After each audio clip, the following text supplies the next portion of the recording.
Can you tell us a little bit about his work, what he covered? I know he'd recently won the International Press Freedom Award. He'd gotten a lot of international attention. So Javier wrote about how this drug war in Mexico, which is now more than a generation old, affected ordinary people. So he wrote a book about the girlfriends and wives of drug traffickers, from the very bottom levels to the top. He wrote about the orphans of the drug war. He wrote about children in the drug war. He wrote about people who'd been kidnapped or held against their will during the drug war.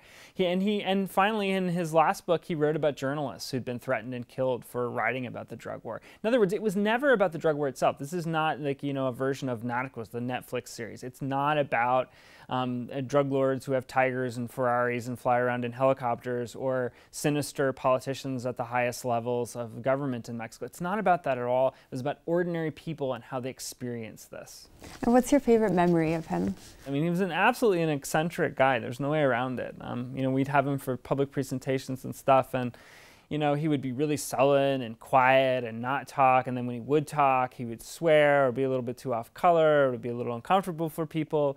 But that's just because he didn't crave the spotlight. I mean, what he was about was being a writer and mentoring other writers, and he did a ton of that. There are dozens of journalists in northwestern Mexico who have been inspired by him, and then lots of others of us who are historians, anthropologists, sociologists, whom he just taught something about how you get the human side of a story.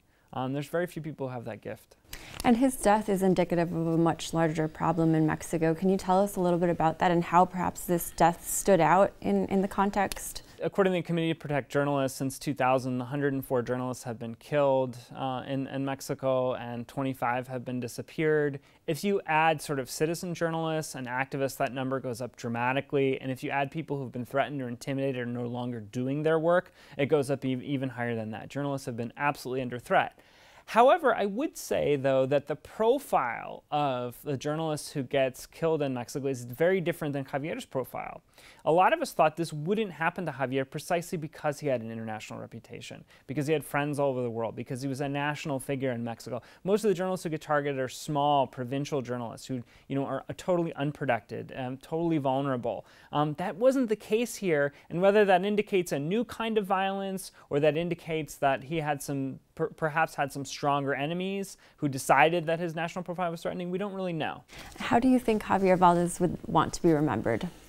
I think Javier would like to be remembered as somebody who was kind of a thorn in the side of very conventional journalists. Somebody who always was in on a secret, and the secret being that this is a whole lot more complicated than the people in suits on television would like us to believe. Whether they're politicians, whether they're high-profile journalists or commentators, and really point out the moral complexities.